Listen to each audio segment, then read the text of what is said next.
अब हम लोग पढ़ेंगे धर्म की स्वतंत्रता। धर्म की स्वतंत्रता का अधिकार है, अगला हम लोगों का अधिकार है धर्म की स्वतंत्रता का अधिकार।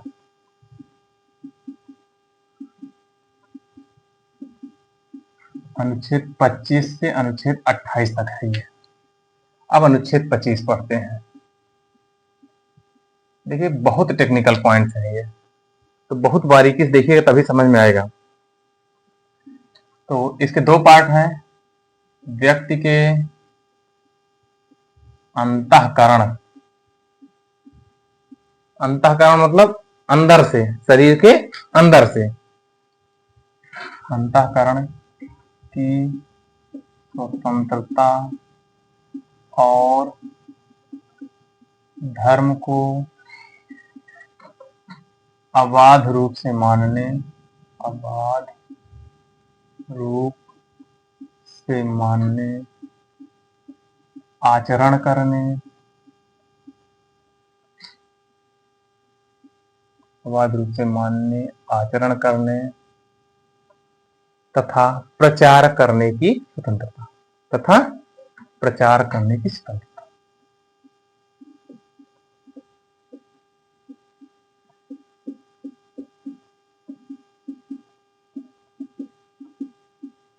हो गया, पहला था।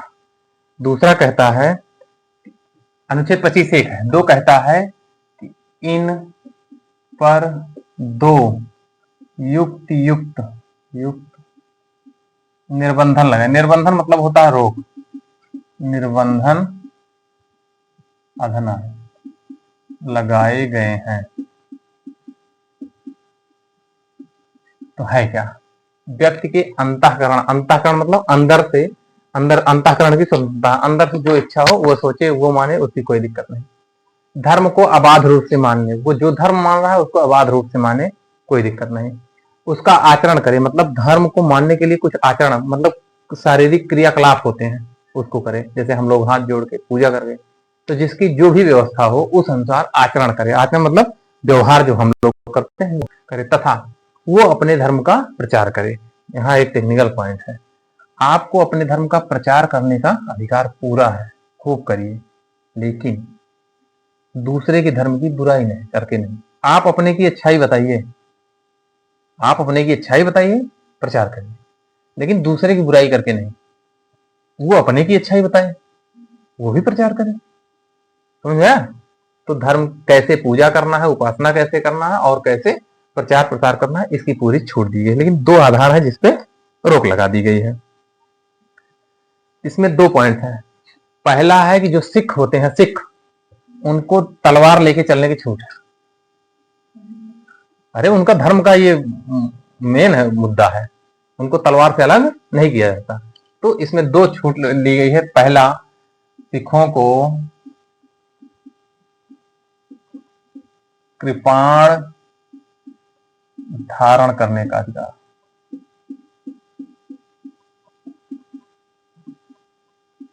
तलवार ना कहे भैया, कृपाण कहे, ठीक। और दूसरा पॉइंट ये कहा गया है कि जो हिंदू शब्द है, हिंदू शब्द में बौद्ध, जैन और सिख शामिल है।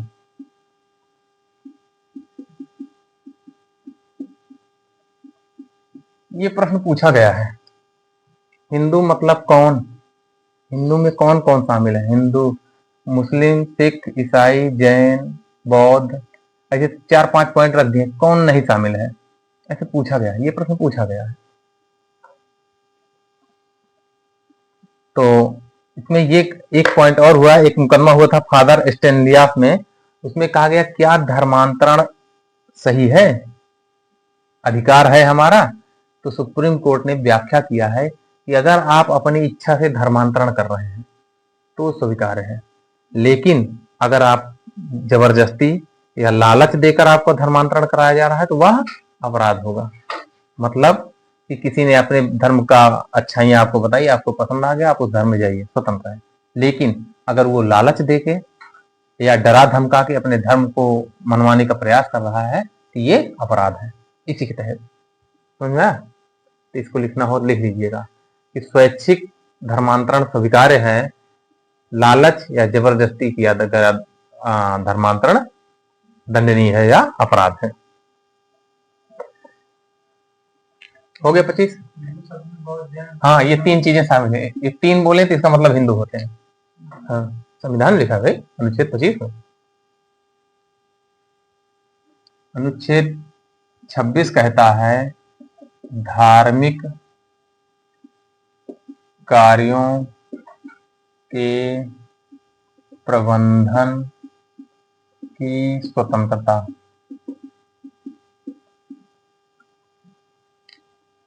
समझ रहे? इसका मतलब ये हुआ कि आप कोई धार्मिक कार्य कर रहे हैं तो उसका जैसे इच्छा हो वैसे प्रबंधन करिए। जैसे नवरात्र में या इसमें हनुमान का जो मंगलवार होता है 4, उसमें हम लोग करते हैं, या मुस्लिम लोग कुछ कुर्बानी उर्बानी टाइप में जो होता है उसमें जो प्रोग्राम करते हैं, वो अपना प्रबंधन जैसे हो। कथा सुनते हैं हम लोग, जो भी जैसा भी चाहे वो सुन सकता है, उसको पूरी स्वतंत्रता है। तो वो अपने धार्मिक कार्य जो उसके हैं उसका प्रबंधन वो खुद करे। मंदिर है तो उसकी व्यवस्था कैसे चलेगी, क्या व्यवस्था है वहां बनाएंगे। मस्जिद है उनका अपना व्यवस्था रहेगा। लेकिन इसमें 3 चीजें ध्यान देना, लोक व्यवस्था, सदाचार। लोक व्यवस्था मतलब लोगों को दिक्कत नहीं होनी चाहिए। अब जैसे बीच में मुद्दा आता था, कुछ लोग पूजा मंदिर उस पे बीच रोड पे करने लगे, नमाज पढ़िए, तो ये सही नहीं है। इससे लोगों को आवागमन में समस्या हो रही है। ये नहीं, आप पूजा करना आप अपने मंदिर या मस्जिद में जाइए या अपने घर में जाके स्वैच्छिक रूप से करिए, लेकिन सार्वजनिक स्थानों पर जहां लोक व्यवस्था डिस्टर्ब हो रही है वहां आपको ऐसा करने के लिए छूट नहीं दी गई है। और स्वास्थ्य, ये 3 आधार हैं जिसके आधार पर आपको इन पर प्रतिबंध लगा दिया गया है कि अगर इन 3 को नुकसान हो रहा है तो आप ऐसा नहीं कर सकते। तो धार्मिक कार्यों प्रबंधन की स्वतंत्रता है, लोक व्यवस्था, सदाचार और स्वास्थ्य के अधीन रहते हुए।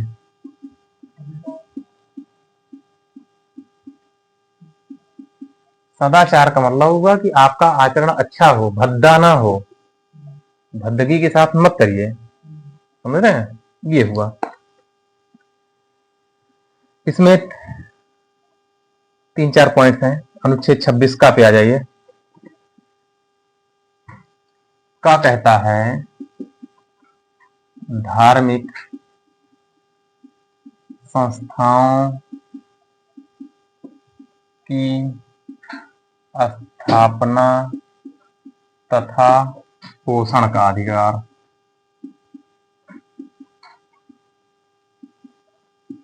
इसका मतलब ये हुआ कि कोई भी धर्म हो अपने अपने धर्म के अनुसार शिक्षण संस्था या कोई संस्था स्थापित कर सकता है और वो अपने अनुसार उसको चला सकता है। जैसे आपने कल परसों बात हुई थी अलीगढ़ मुस्लिम विश्वविद्यालय की, तो उसको मुस्लिमों ने स्थापित किया, वो उनकी स्वतंत्रता है। और ऐसे को स्थापित करने और उनका पोषण मतलब चलाने की स्वतंत्रता हर धर्म के पास अपनी विद्यमान है। ये कौन कहता है? 26 का कहता है। 26 का कहता है पहले में क्या हुआ कि आप संस्थाएं स्थापित करिए, उनको चलाइए, पोषण करिए, उससे हमको कोई दिक्कत, ठीक है। दूसरा है धार्मिक कार्यों के प्रबंधन की स्वतंत्रता, के प्रबंधन।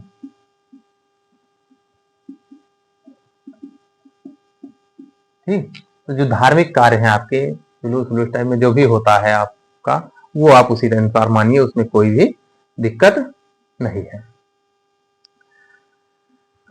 हो गया इतना।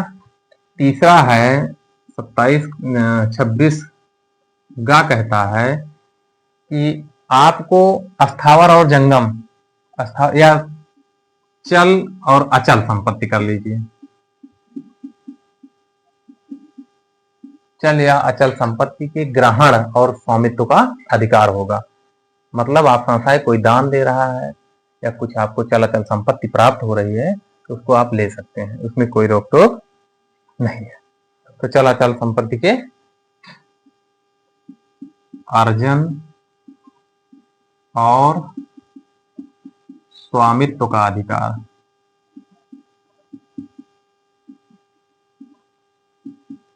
ठीक, ये गा हुआ, घा पे आ जाइए। ये छोटे छोटे अनुच्छेद डिवाइड हुए हैं, और जब इसको पूछता है तो पता नहीं, फिर वही होता है, पता नहीं कौन सी किताब, इसको गूगल भी नहीं बताएगा, फिर यहाँ वो झेल जाता है। और एक बार अगर बेसिक क्लियर है तो काम सही हो जाता है, नहीं तो उस दिन 15-16 दो में परेशान हो गए लोग। 2 पॉइंट का अंतर था केवल, और गलतियां सबसे हुई हैं। ठीक, तो जो ये संपत्ति है, ऐसी संपत्ति का विधिनुसार प्रशासन का अधिकार, विधिनुसार प्रशासन करने का अधिकार। इसका मतलब ये हुआ जैसे कोई बहुत बड़ी मंदिर मस्जिद है, खूब पैसा आ रहा है, इसका मतलब नहीं कि जो बैठे हो ले भाग लो, सब व्यवस्थित रूप से वहीं लगना चाहिए। ये नहीं कि जो जो बैठे हैं वो बोरा बोरा भर के भाग जाएं। भाई मंदिर मस्जिदों में बहुत पैसा चल रहा है, तो वहां पे ये है कि कैसे नियमानुसार, कानून के अनुसार पैसे का संपत्ति, और उसी को बढ़ाइए, सेवा करिए, उसके घर ले जाने की अनुमति नहीं है। ये चीज कहता है अनुच्छेद 26, विधि अनुसार प्रशासन करिए, जो उसमें मरम्मत हो रही है उसका खर्च करिए, लोगों की सेवा करिए, भोजन फ्री करा दीजिए, या कुछ और व्यवस्थाएं कर दीजिए। ये सारी चीजें दान पत्र में जो मिल रहा है, इन सबका प्रशासन का व्यवस्था है, नहीं तो वहां जितने लोग लगे हैं सब लेके चल दें। तो ये है, ये कौन सा अनुच्छेद था? अनुच्छेद 26 था। अब आ जाओ अनुच्छेद 27 पे। अनुच्छेद 27 कहता है, अनुच्छेद 27 कहता है किसी विशिष्ट धर्म, कोई भी धर्म है, 5-6 धर्म है, किसी विशिष्ट धर्म की अभिवृद्धि, अभिवृद्धि मतलब बढ़ाने के लिए, किसी विशिष्ट धर्म की अभिवृद्धि के संदर्भ में करों के समुदाय के बारे में प्रतिषेध है। मतलब समझ में, संवैधानिक भाषा है, हिंदी में समझिए। कोई धर्म है, कोनो धर्म है जैसे, तो वो अपन धर्म बढ़ावा चाहता है, हम तो ये धर्म मानता ही नहीं मानता ही, अगर हमसे तो उसी पैसा मांगता है, हमारा इच्छा है देव, हमारा इच्छा है न देव, जबरदस्ती नहीं कर सकते। अनुच्छेद 27 कहा था। अब संविधान की भाषा में कर लीजिए, अपनी भाषा में कहा है, कोई धर्म है, हमारा हो या किसी दूसरे का हो, वो हमसे पैसा मांग रहे हैं, चंदा। देखिए नवरात्र में चंदा चलता है, तो हमारी इच्छा हम देंगे, नहीं इच्छा जबरदस्ती ले सकते हैं नहीं ना। ये कौन कहता है? अनुच्छेद 27 कहता है। अब संवैधानिक भाषा में इसको लिख दे रहे हैं, ठीक है। तो किसी विशेष धर्म की अभिवृद्धि के लिए किसी विशिष्ट धर्म की अभिवृद्धि के लिए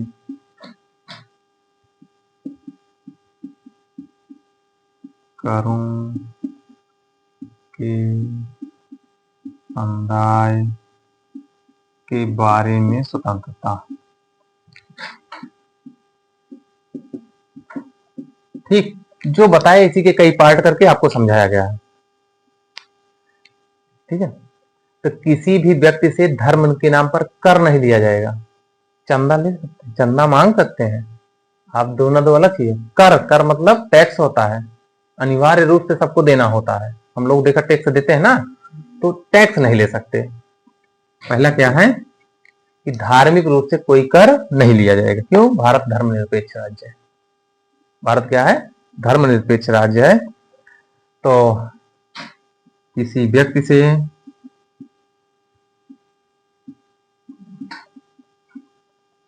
धर्म के नाम पर कर नहीं लिया जाएगा। दो चीजें होती है, कर और शुल्क। कर का मतलब हुआ कि आपको हम कुछ नहीं देंगे, आप हमको पैसा दीजिए। शुल्क का मतलब हुआ हम आपको सेवा देंगे, आप हमको पैसा दीजिए। तो स्कूल में जाते हो तो शुल्क देते हो, कर देते हो, शुल्क देते हो। क्यों? आप शुल्क दे रहे हो और उनसे क्या ले रहे हो? शिक्षा ले रहे हो, ठीक। तो शुल्क दे सकते, ले सकते हैं, लेकिन कर नहीं ले सकते। दूसरा क्या है? जबरदस्ती चंदा ले सकते हैं, चंदा नहीं ले सकते। क्या हमारे अधिकार है क्या नहीं है ये जानने के लिए बता रहे हैं। नहीं तो कोई आए मांगे तो वैसे हमारी इच्छा नहीं है, नहीं देंगे भाई, तो जबरदस्ती चंदा नहीं ले सकते। देश का जो हमारा पैसा है, देश का पैसा किसी धर्म के प्रचार प्रसार में नहीं लगा सकते। क्यों?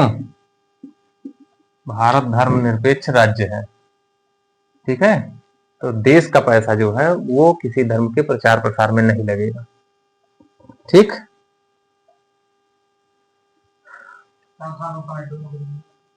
अब इसी में है, इसी का व्याख्या कर रहे हैं, इस कथा का कुछ नहीं है, इसमें क्या है क्या नहीं, जिसे आप तो इसको रटोगे, लेकिन अभी विशिष्टता के साथ पूछे, जब पूछता है ना व्याख्या करके तो पता नहीं चलता। भाई इसमें क्या है, करों के संदाय के बारे में प्रतिषेध, स्वतंत्रता है, तो करों के संदाय का क्या मतलब हुआ, जिससे मन का है कर लो, तो क्या है, कर नहीं ले सकते हो, चंदा ले सकते हो लेकिन स्वैच्छिक है, कर नहीं ले सकते, चंदा ले सकते हो, धर्म का प्रचार, देश का पैसा धर्म के प्रचार में नहीं लगा सकते हो। ये सारी व्यवस्थाएं अनुच्छेद 27 तहत हमको मिली हुई हैं, और हम लोग क्या करते हैं, इसी को रट लेते हैं, हमको पता नहीं 27 तहत मिला क्या है, हमको पता नहीं 27 तहत मिला क्या है ना, ये हुआ। तो सरकार या संस्था, जो धार्मिक संस्था है, सरकार या संस्था, धार्मिक संस्था जो है वो संस्था क्या करती है, सुविधा जो देगी, सुविधा के एवज में क्या लेगी, शुल्क ले सकती है, कर नहीं। समझ में बात, शुल्क ले सकती है और ये नहीं। ये कौन सा था, अनुच्छेद 27 था। अब आते हैं अनुच्छेद 28 में, ऊपर मिटा दे।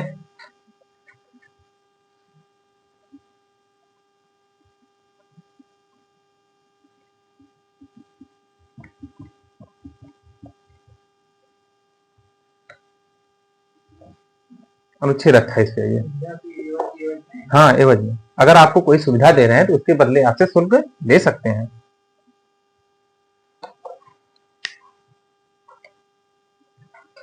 अट्ठाईस कहता है कुछ शिक्षण संस्थाओं में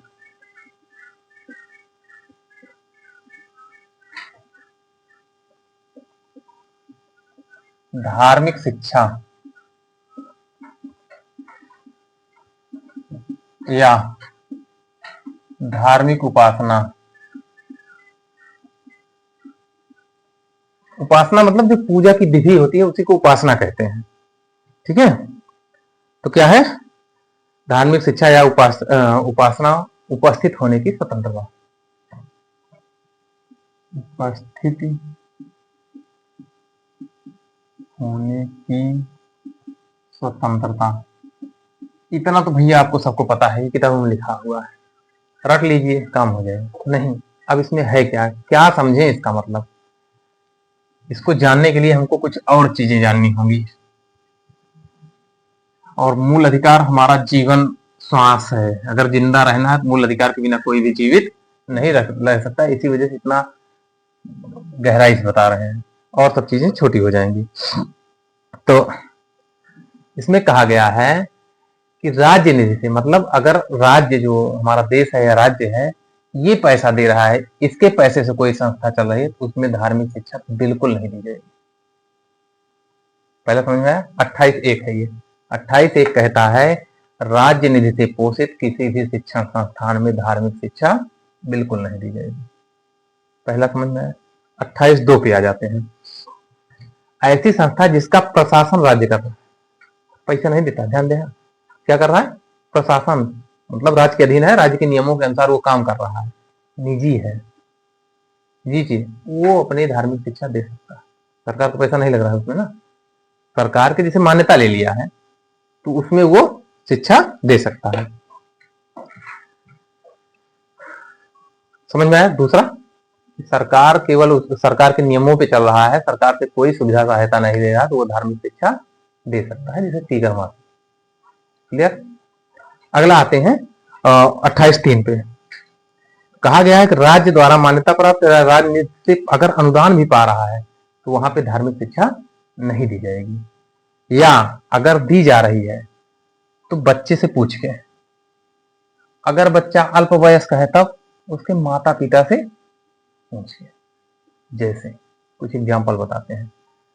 विद्या मंदिर है तो वहां पे सुबह हर बच्चों को तिलक लगाई जाती है, समझते हैं। तो कुछ बच्चे अन्य धर्मों के आते हैं, उनको तिलक नहीं पसंद है, तो उनसे पूछा जाता है, तभी लगाया जाता है, नहीं नहीं लगाया जाता। ठीक, ये सारी चीजें अनुच्छेद 28 हमको देता है। ठीक, तो शॉर्टकट में लिख दे। तो ऐसे लिखते हैं, इस तरह समझ लीजिए, आसानी से शिक्षा संस्था हो जाएगी, और यहां कर दीजिए धार्मिक शिक्षा। यहां बना दीजिए 28(1), ये 28(1। यहां लिखिए राज्य निधि से पोषित।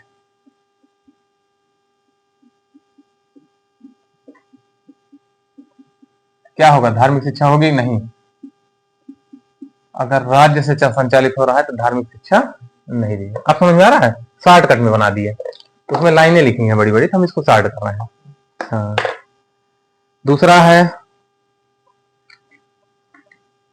राज्य द्वारा सहायता प्राप्त,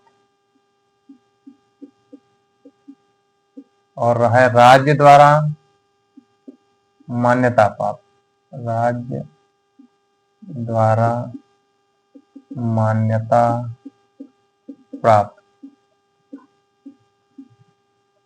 तो सहायता प्राप्त वाले में क्या होगा, धार्मिक शिक्षा दे सकते हैं, लेकिन नहीं, लेकिन बाध्य नहीं।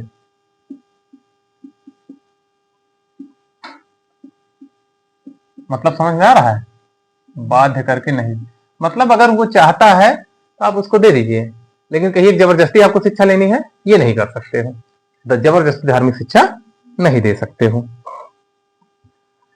इसमें भी अगले वाले में भी है, हाँ भाई दे सकते हो लेकिन बाध्य नहीं करना है। अब आ जाइए अन्य। ना तो पूर्णतः राज्य द्वारा पोषित,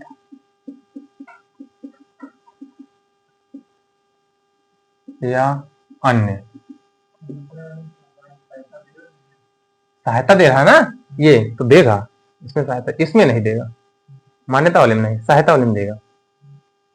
ठीक, अब तीसरा अंतिम है, तो इसमें क्या होगा, बाध्य कर सकता है। कोई प्राइवेट चीज है तो वो बाध्य कर देगा भाई कि करिए, नहीं मत आइए हमारे यहाँ। ये है,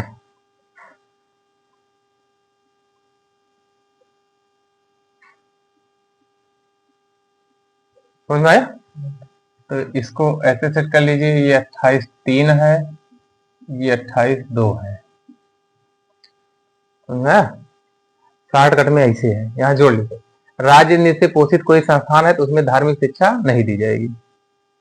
राज्य द्वारा सहायता प्राप्त है तो उसमें धार्मिक शिक्षा दे सकते हो, लेकिन जबरदस्ती नहीं।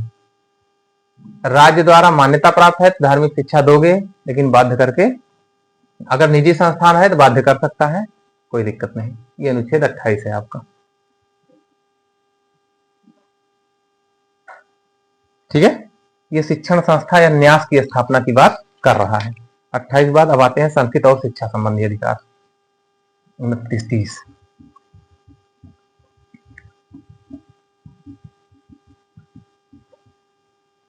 अगला है संस्कृति और शिक्षा संबंधी अधिकार। इसमें है अनुच्छेद 29। अनुच्छेद 29 कहता है कि कैसे शिक्षा और संस्कृति ना, तो कोई धर्म अगर विशिष्ट शिक्षा या ऐसे सिंपल है अल्पसंख्यक वर्गों के हितों का संरक्षण है।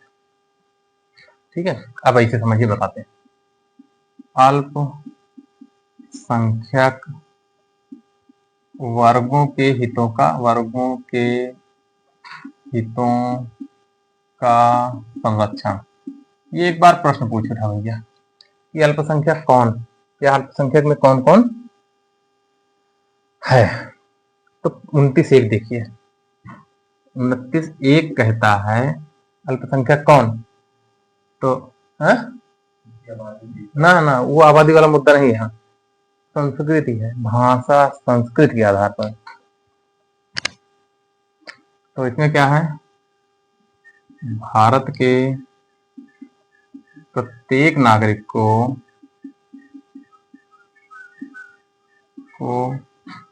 अपनी विशिष्ट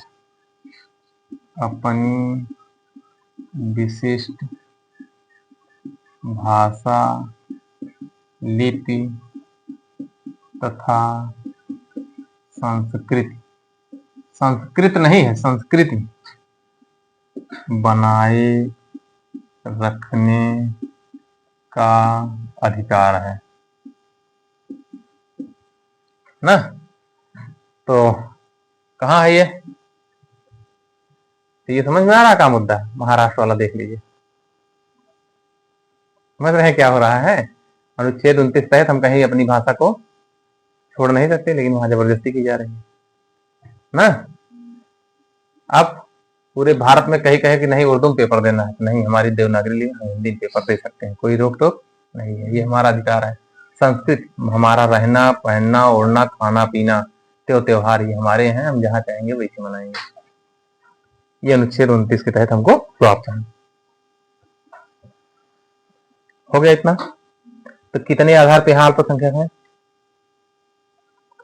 3 आधार है भाई, भाषा लिपि और संस्कृत, 3 आधार पे अनुच्छेद 29 में और 2 आधार पे 30 में ये पूछा था।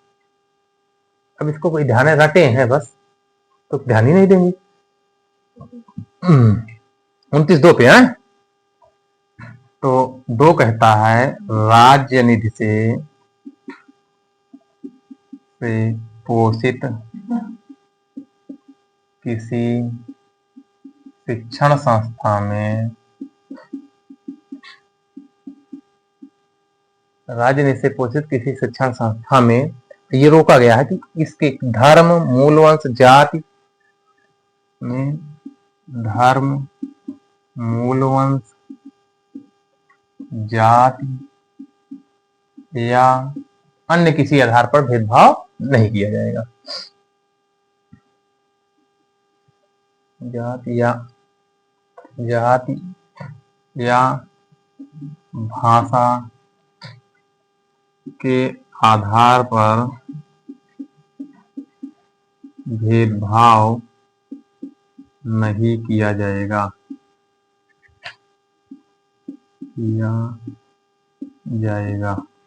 हो गया इतना? अनुच्छेद 29 देखिए कितना बारीक है, 3 पॉइंट है, और वहां से देखिए अब यहाँ 4 है। धर्म मूलवंश जाति भाषा हो गई, वहां लिंग और जन्म स्थान है, बारीक बारीक अंतर है, बड़ी परीक्षाओं में यही रख देते हैं। हमको पता है, हमको लगता है वही 15 ही चल रहा है, 15 में 5 है, 16 में 7 है, यहाँ पे 4 है, यहाँ पे 3 है, इसके पहले 1 मिला था, वहां पे 4 था ना। जो अनिवार्य सेवा थी किसमें थी? बंधुआ मजदूरी ना, दुर्व्यवहार अनुच्छेद 23 के तहत अनिवार्य सेवा थी ना, तो वहां धर्म मूलवंश के आधार पर विभेद हो सकता है, वो चीज है। 3-4 जगह ये मिल रहा है, इसको ध्यान। 29 हो गया भैया, 30 पे आते हैं। अनुच्छेद 30 शिक्षण संस्थाओं की स्थापना तथा प्रशासन करने का अल्पसंख्यकों का अधिकार। अल्पसंख्यकों का अधिकार। Point clear. अब यहाँ पे कितना आधार था, यहाँ 2 है, यही पूछा था, हमसे भी गलत हुआ था उस समय। और ऐसी कोई परीक्षा इस धरती बनी नहीं जो मूल अधिकार के बिना निकल जाए। इस धरती पे कोई परीक्षा नहीं बनी, आप जाके चेक करिएगा, बिना इसके कोई परीक्षा नहीं निकलती है। जरूर यहाँ से एक क्वेश्चन होता है। तो सरल तो सब सही करते हैं, कठिन आए तो उसको सही करिए, इस वजह से हम ऐसा बता रहे हैं, और ये दिमाग में बैठना चाहिए। ठीक है, तो क्या है, स्थापना और प्रशासन का अल्पसंख्यकों का अधिकार है। अनुच्छेद 30(1) पे आ जाइए अगर, तो कैसे अल्पसंख्यक कैसे, धर्म और भाषा के आधार पर। इसमें 2 आधार है, ये पूछा गया था, यही प्रश्न गलत हुआ था। हम 3 लगाए थे, वही संस्कृत वाला समझ नहीं आया तो है? टीचर क्या ऐसी बड़ी परीक्षाओं में था। हाँ बड़ी, अरे स्नातक स्तर का मतलब होता है वही, जितनी भी स्नातक स्तर की परीक्षाएं हैं उनमें इसी तरह से प्रश्न गहराई से आएंगे। ठीक, तो धर्म और भाषा के आधार पर अल्पसंख्यकों को अपनी रुचि के शिक्षण संस्थान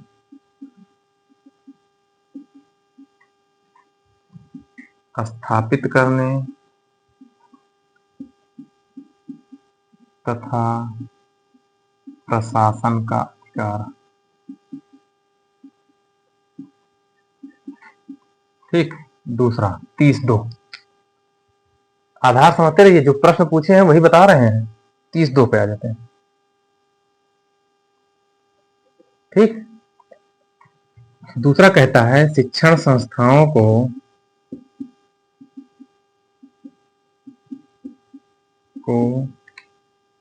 राज्य सहायता देते समय किसके आधार पर, धर्म और भाषा के आधार पर विभेद नहीं करेगा।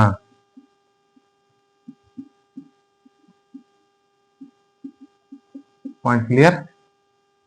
अनुच्छेद 29 में 3 है, धर्म, भाषा और भाषा लिपि और संस्कृत है, इसमें धर्म और भाषा है। दोनों में अल्पसंख्यक के हितों का अधिकार रखा गया है। उसमें है तो राजनीति से अगर कोई शोषित है तो विभेद नहीं कर सकते। इसमें क्या है, अगर कोई अल्पसंख्यक और शिक्षण संस्थान स्थापित किया है तो राज्य उनके साथ भेदभाव नहीं करेगा, अनुदान बराबर देगा। ये हुआ अनुच्छेद 30। अनुच्छेद 31 है नहीं अपने यहाँ। ठीक, तो पहले ही होता था क्या भैया, इसमें एक पेच है थोड़ा सा। अल्पसंख्यक कौन, तो जो 20% से कम होते हैं जनसंख्या, उनको अल्पसंख्यक कहा जाता है। अब मुद्दा फंसा कि पूरे भारत में अल्पसंख्यक कौन, तो हिंदू छोड़ के सब अल्पसंख्यक, मामला फंस गया। तो ये हुआ कि कुछ राज्यों में भाई हिंदू बिल्कुल बहुत कम है, अन्य जातियां धर्म ज्यादा है, तो वहां अल्पसंख्यक हिंदू होना चाहिए, लेकिन पूरे भारत में अल्पसंख्यक है ये नहीं। तो फिर ये मुकदमा चला, एक मुकदमा था भैया, टीएमए पाई फाउंडेशन, उसने कर्नाटक राज्य के विरुद्ध मुकदमा किया। तो उसमें ये आया कि केंद्र और राज्य दोनों स्तर पर अल्पसंख्यक की घोषणा होगी, राज्य अपने अनुसार गिन सकते हैं। जैसे अब लक्षद्वीप है तो वहां 95-96% मुस्लिम है, अब लेकिन पूरे भारत में मुस्लिम अल्पसंख्यक है, ये कैसे हो सकता है, वहां हिंदू अल्पसंख्यक। जम्मू कश्मीर में हिंदू अल्पसंख्यक हो गया, मिजोरम और मणिपुर में जनजातीय खूब है, वहां जनजातीय खूब है, तो वो बहुसंख्यक हुई ना, अल्पसंख्यक कहाँ हुई। ये सब कुछ टेक्निकलिटी है। तो अल्पसंख्यकों का निर्धारण 2 आधारों पे होगा, प्रांत और केंद्र, ये आया है। अब आते हैं अनुच्छेद 32।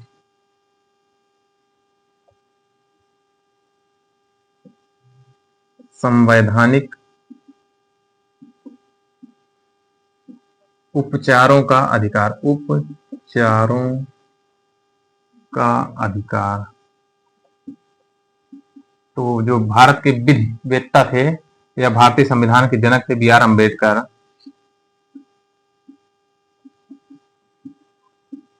उन्होंने इसे, अम्बेडकर ने इसे संविधान की आत्मा या हृदय कहा। संविधान की आत्मा या हृदय कहा। ध्यान दीजिएगा, अगर अंबेडकर शब्द नहीं लगेगा तो हमेशा आत्मा कौन होगी? प्रस्तावना होगी। लेकिन अंबेडकर शब्द लगेगा, डॉक्टर B.R. अम्बेडकर, तो ये क्या हो जाएगी? अनुच्छेद 32 संवैधानिक उपचारों का अधिकार। क्यों? उन्होंने कहा ये जो मूल अधिकार है ये मैग्ना कार्टा है, इनके बिना मानव जीवन संभव नहीं। और ये मूल अधिकार जिंदा कहां से है? इसके द्वारा। अगर ये ना हो तो इनका कोई मतलब नहीं ऊपर पढ़ने वालों का।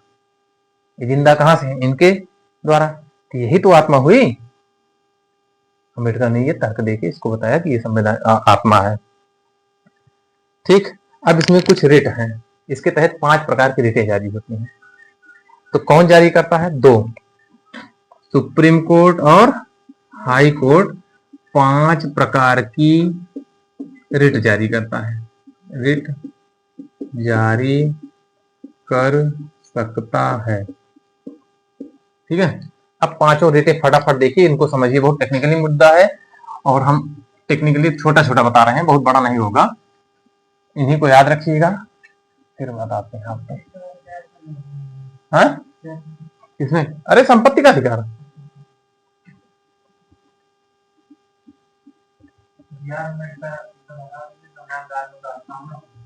हाँ, अगर कोई और आत्मा पूछ रहा है, उसमें B.R. अम्बेडकर नहीं लिखा है, तो आत्मा हमेशा प्रस्तावना होगी। लेकिन B.R. अम्बेडकर थ्रू पूछ रहा है तो यही होगा। ठीक, तो अनुच्छेद 32 के तहत कौन? 32 के तहत सुप्रीम कोर्ट और 226 के तहत हाई कोर्ट 5 रिटें जारी करता है। 5 रिटें देखिए। पहली है बंदी प्रत्यक्षीकरण।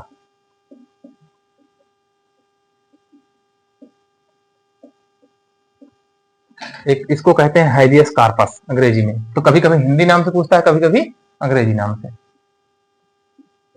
हैबियस कार्पस, इसका मतलब क्या हुआ कि सुप्रीम कोर्ट इसके लिए रिट जब जारी करता है, किसके लिए करता है? जिसने किसी को बंदी बना लिया है। मतलब किसी कोई प्रशासनिक अधिकारी बंदी बनाए, पुलिस की मान ले बंदी बनाए, तो सुप्रीम कोर्ट किसके लिए जारी करेगा? बंदी, जिसने बंदी बनाया है उसके लिए बंदी जारी करता है कि क्या ये सही, जो इसको बंदी बनाया सही है गलत, मजिस्ट्रेट सामने प्रस्तुत करो। अगर सही है तो मजिस्ट्रेट अपना निर्णय देगा, नहीं सही है तो इसको तुरंत छोड़ो। तो मानव स्वतंत्रता का अग्रदूत इसको कहा जाता है। जो हम लोग स्वतंत्र होकर घूम रहे हैं यही है। यही ना होता तो जिसको चाहे बंदी बना दे, क्या कर सकते हो भाई? जैसे बंदी बनाए, इसके तहत कहां पहुंचे? सुप्रीम कोर्ट या हाई कोर्ट। समझ में आ रहा है मामला? ये मानव स्वतंत्रता का अग्रदूत माना जाता है। ठीक, तो समझ में आया क्या है? इसके तहत न्यायालय आदेश देता है कि बंदी व्यक्ति को 24 घंटे के अंदर मजिस्ट्रेट के सम्मुख प्रस्तुत करो। पहले समझ में आया हैबियस कॉर्पस क्या है? हाँ।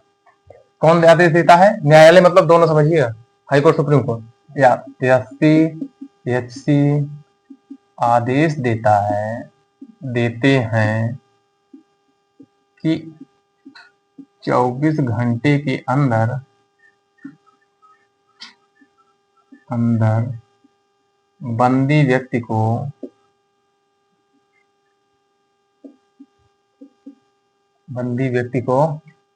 मजिस्ट्रेट के सम्मुख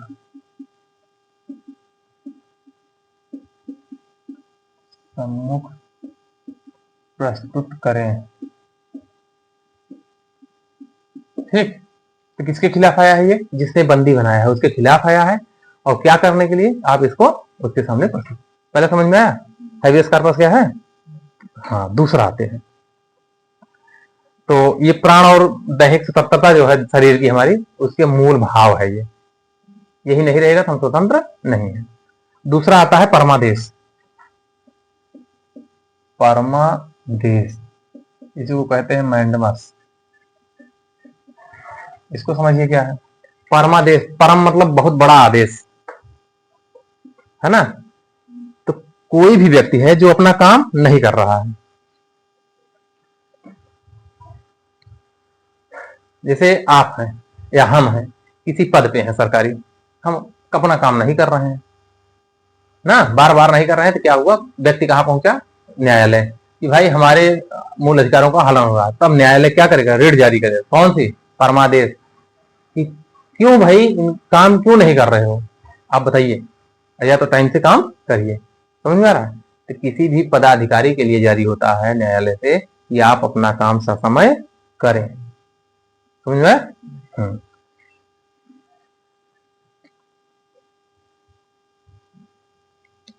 तो कौन जारी करेगा, वही एसपी, एससी द्वारा किसको, पदाधिकारी या सार्वजनिक संस्था को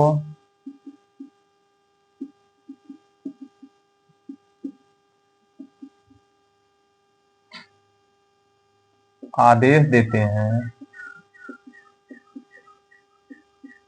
कि अपने उत्तरदायित्व का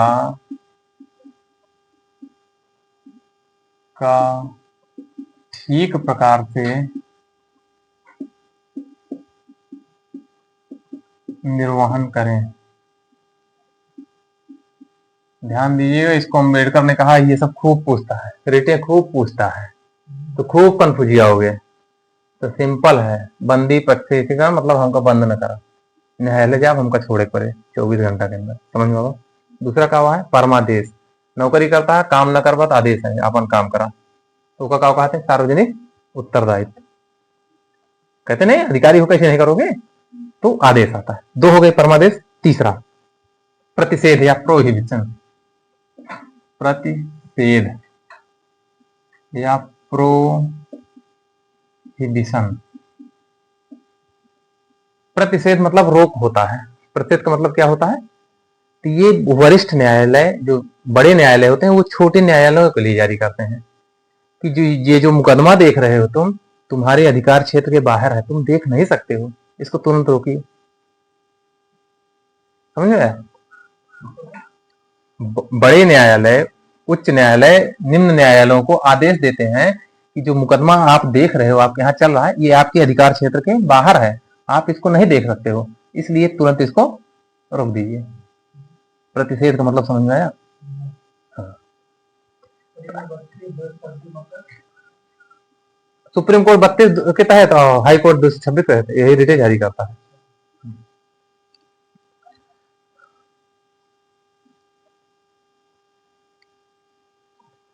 तो इसमें क्या है, एसपी एचसी अपने निम्न न्यायालयों को, नहीं निम्न ठीक ना है ना, अधीनस्थ न्यायालयों को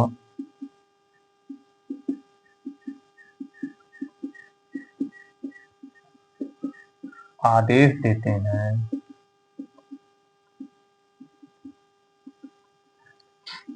कि यह आपके अधिकार क्षेत्र के बाहर है। ये पूछता है, फंसाता कहां, वो देखिए, अतः कार्यवाही रोक दें, ये ज्यादा पूछता है। प्रतिषेध में कार्यवाही रुकती है, कब, ये कब आ रहा है, जब मुकदमा चल रहा है, रोकने के लिए आ रहा है। एक आता है उत्प्रेषण, दोनों में अंतर देखिए। ठीक, उत्प्रेषण, कार्टियोरेरी, CARTIORARI, कार्टियोरेरी इसको कहते हैं। ठीक,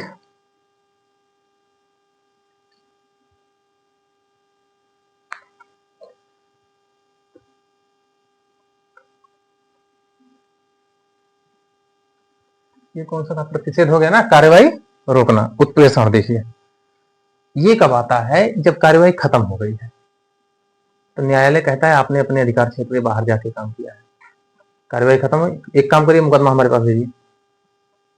उत्प्रेषण मतलब क्या हुआ, आपने मुकदमा देख लिया, आपके अधिकार के बाहर था, कहे देखा, अच्छा देख लिया, ठीक है हमारे पास भेजिए, निर्णय मत दीजिएगा।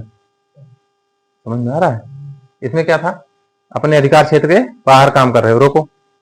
अगली बार क्या हुआ, आप काम पूरा कर चुके हैं, तब हमको पता चला, एक काम करिए, निर्णय दे चुके, निर्णय नहीं हुआ हमारे पास भेजिए, ये क्या हुआ है, उत्प्रेषण। समझ में आया? और जब आपके यहाँ काम चल रहा है तब रोक दीजिए, नहीं प्रतिषेध, आप रोक दीजिए, और जब रोक के हमारे पास भेज दीजिए, अब उत्प्रेषण। जब मैं बड़ा न्यायालय अपने पास मंगाने लगे मुकदमे को, वो उत्प्रेषण हो गया, और आपको कहे रोक दो, वो क्या हुआ, प्रतिषेध हुआ। दोनों टेक्निकल पॉइंट है, समझ में आ रहा है? हाँ।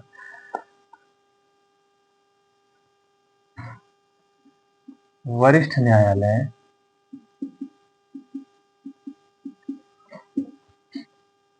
अधीनस्थ न्यायालयों को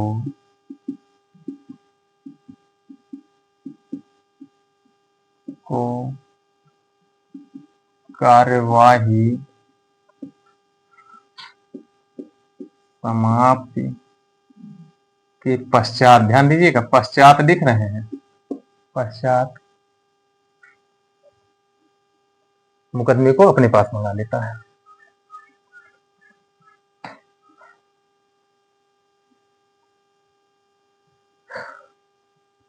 समाप्ति के पश्चात वरिष्ठ न्यायालय अपने पास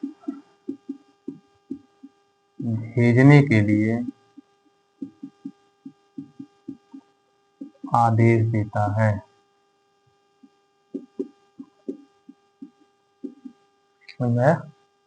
एक अंतिम रिट है अधिकार परीक्षा।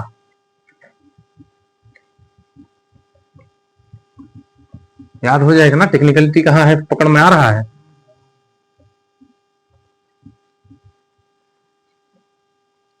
अगला है अधिकार परीक्षा या को वारंटो।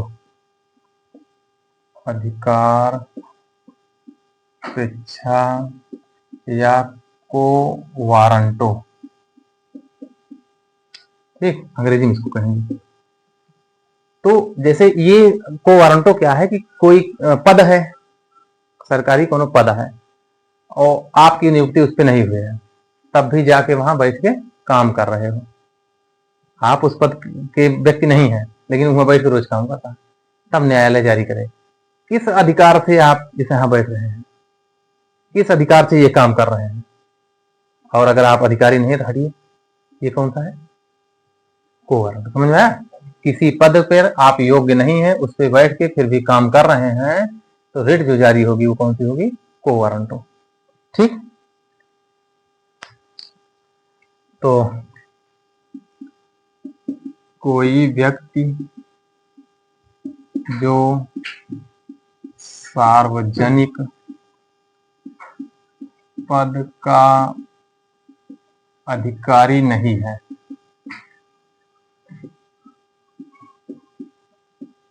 फिर भी उस पद पर कार्य कर रहा है, तो न्यायालय को वारंटो जारी करता है। अंग्रेजी लिख दिया,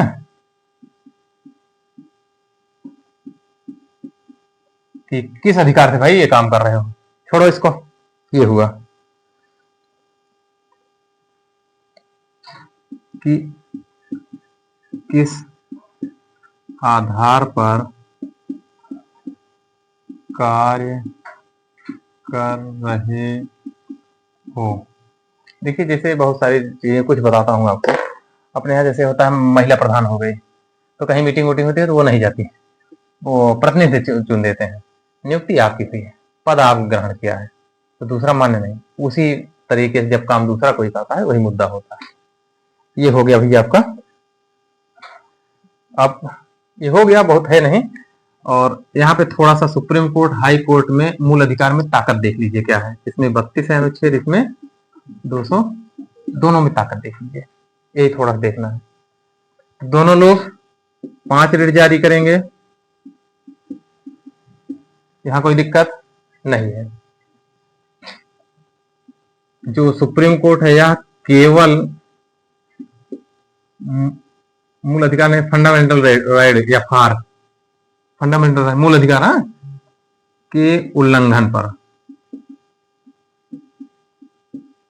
ठीक। ये क्या करेगा, या फार के साथ साथ अन्य मुद्दों पर। समझ में आ रहा है? ये केवल मूल अधिकार का हनन तभी जारी कर सकते, मूल अधिकार के अलावा जारी कर सकते, ताकत इसकी ज्यादा हो रही ना। अगला, अगर मांग वैध है, सही है, तो रिट जारी करे बिना बाध्य है, बाध्य नहीं। समझ में आए? यदि रिट की मांग उचित तो सुप्रीम कोर्ट रिट जारी करने के लिए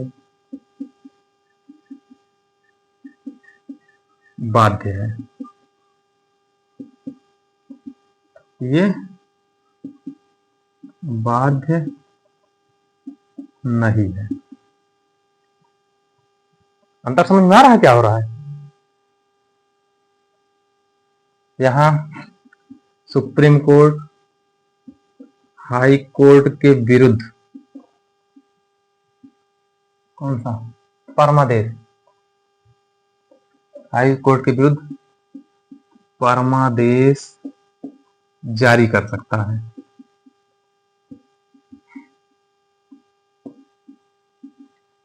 ये नहीं करते, ये नहीं कर सकता, कर सकता, ध्यान ध्यान, इस सुप्रीम कोर्ट के खिलाफ नहीं कर सकता। और नीचे वाले के लिए कह ले, अनुच्छेद 32 अनुच्छेद 226 में अंतर समझ में आवा है कि दोनों एक रहा ना बताई, अब अलग लगा है। 3 छोटे छोटे 3 लाइनों के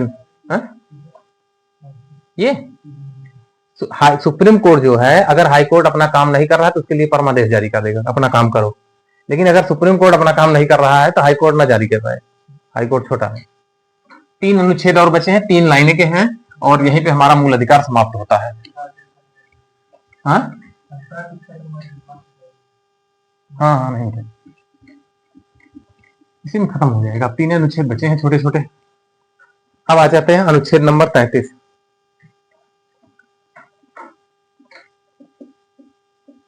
ये कहती है कि अनुच्छेद 33 कहता है संसद को अधिकार है कि वह मूल अधिकारों पर प्रतिबंध लगा सकती है। ठीक है, अधिकार है कि वह एफआर पर युक्त प्रतिबंध लगा